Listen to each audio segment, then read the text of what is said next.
Com os votos de hoje, o placar está em 3-1 pela condenação do ex-presidente por abuso de poder político naquela famosa reunião com embaixadores em que soltou mentiras sobre o sistema eleitoral e nós estávamos em plena campanha.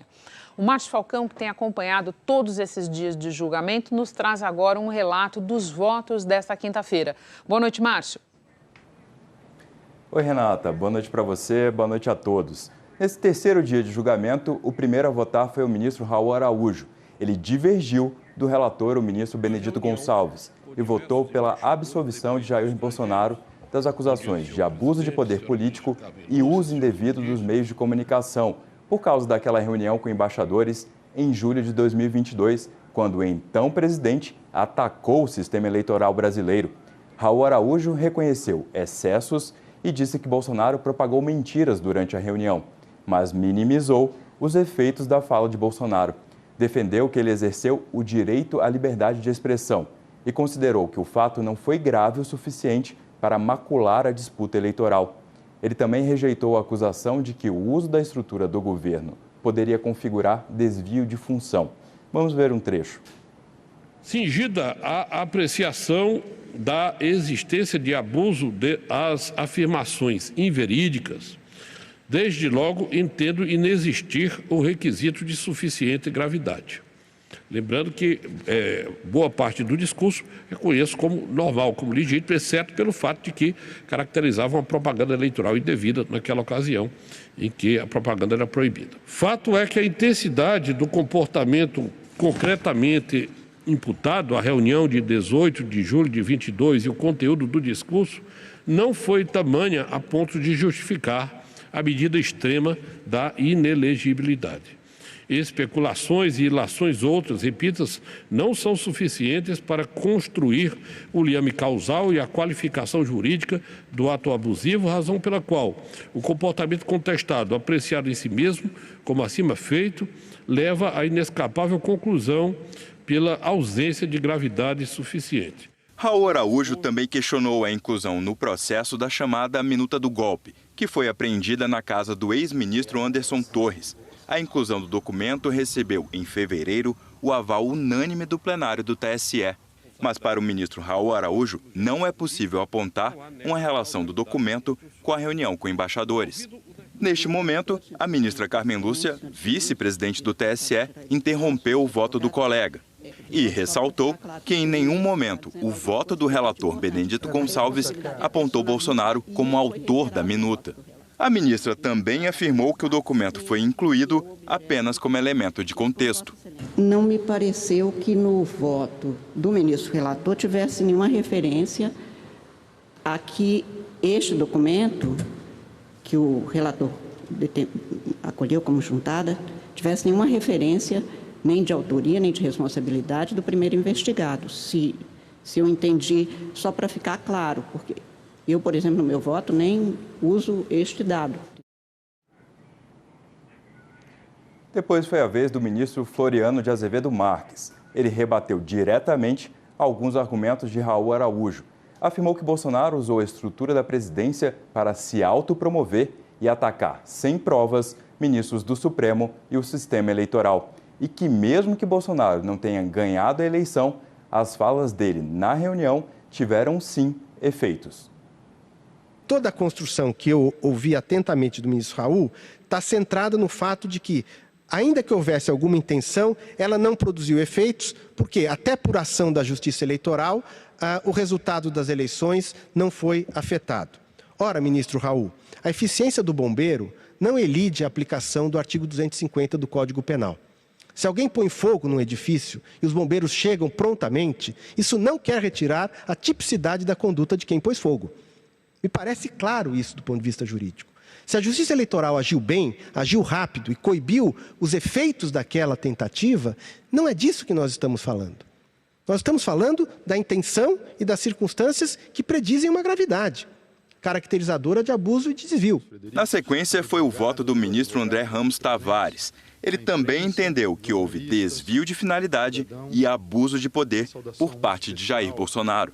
E reforçou que a liberdade de expressão não pode ser usada para a divulgação de mentiras. O direito fundamental à livre expressão consagrado explicitamente na Constituição de 88, não alberga a propagação de mentiras. O que se constata é, pois, a reverberação de fatos inverossímeis, descontextualizados e despidos de mínima seriedade, inclusive já amplamente refutados publicamente. Não houve, como quer fazer crer o investigado, um mero diálogo institucional, construído a partir da importância atinente à vigilância do sistema democrático pela comunidade internacional.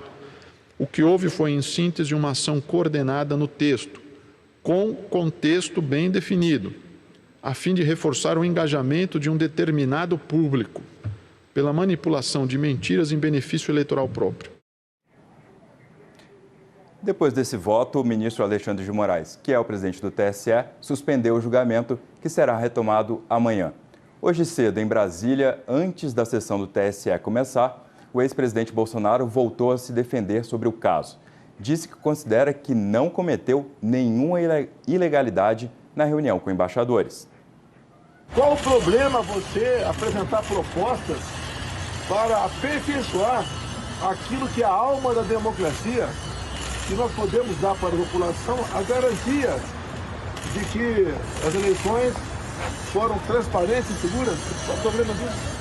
Um pouco mais tarde, ao chegar ao aeroporto no Rio de Janeiro, quando a sessão do TSE ainda estava no começo e o placar em 1-1, Bolsonaro disse esperar um julgamento isento e justo. Eu acredito até o último segundo na isenção de um julgamento justo, sem revanchismo por parte do TSE. Braga Neto, que era vice na chapa de Bolsonaro, também é alvo deste julgamento. Mas hoje, o plenário do TSE formou maioria com 4 votos para absolver o general. Renata.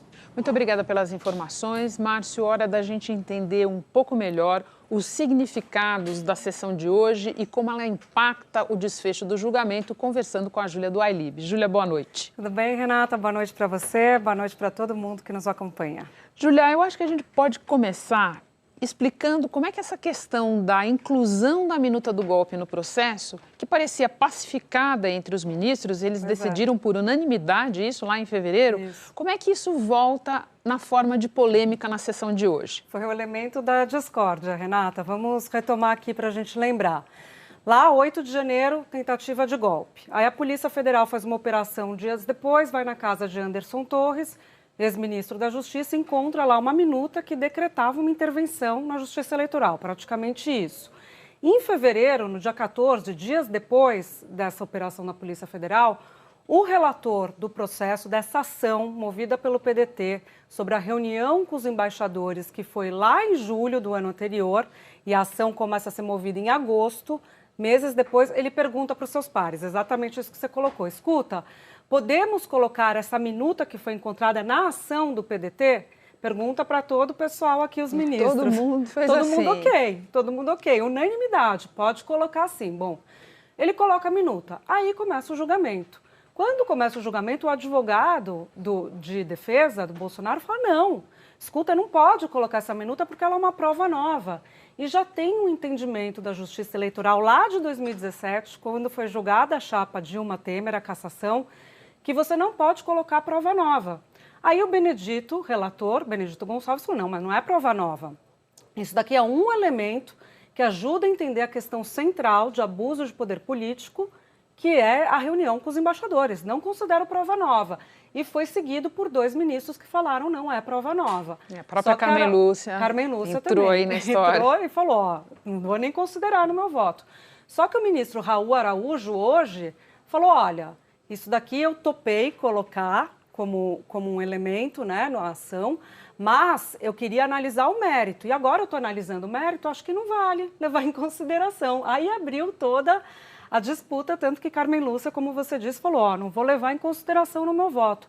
Os ministros, Renata, consideram que foi um erro ter colocado a minuta, porque abriu essa discussão e essa discussão agora vai embasar os recursos que serão feitos pela defesa lá no Supremo. Como se tivesse deixado uma ponta, uma corda ali de uma boia para a defesa para a fase de recursos. Agora, Júlia, nesta sexta-feira a gente tem mais uma sessão. É possível que o julgamento termine ou não termine. Agora, uma definição de placar a gente deve ter sim nessa sexta-feira, uma definição de resultado. Eu queria que você explicasse para nós como e o que acontece a partir disso. Renata, vai ter uma definição porque são 7 ministros e a gente já tem agora 3 votos, né? Na verdade, 4 votos. Faltam votar 3 ministros, que são os 3 do STF. Está 3-1 placar. Para você ter uma maioria pela inelegibilidade, precisa de quantos votos? 4, a maioria de 7. Quem vota primeiro é a ministra Carmen Lúcia. E a expectativa no tribunal é a de que ela vote a favor da inelegibilidade. Então, iniciando a sessão amanhã ao meio-dia com o voto dela, pronto, já teria a maioria pela inelegibilidade. Aí depois o ministro Nunes Marques tem que votar, que é uma dúvida, ele pode acompanhar a divergência com Raul Araújo, e depois o ministro Alexandre de Moraes também vota, a expectativa que ele acompanhe o relator. A partir daí, a gente falou, na terça-feira, você tem 2 recursos, um para a própria Justiça Eleitoral, que chama embargos de declaração, que acaba questionando alguma dúvida sobre o acórdão, que é a decisão de todos os ministros, aquele texto final, e depois o recurso extraordinário para o Supremo. O recurso extraordinário tem que ter questões constitucionais. Aí, Renata, a gente volta para a questão, para o tema da minuta. Porque os advogados especialistas em direito eleitoral dizem, bom, para fazer o recurso para o Supremo, o recurso questionando alguma inconstitucionalidade, eles vão olhar para a minuta e vão falar, ó, aquela minuta tirou o meu direito de defesa. Aquela minuta não seguiu o devido processo legal, que são temas que constam da Constituição. Então, estaria pronto aí toda a argumentação jurídica para fazer o recurso de Bolsonaro ao Supremo. E aí também não sabemos com quem pode cair, que pode cair tanto com Nunes Marques, são 11 ministros, né? Até lá serão 11 ministros. Tanto com Nunes Marques como com André Mendonça, que foram indicados. O outro indicado por Jair Bolsonaro para a corte. É isso.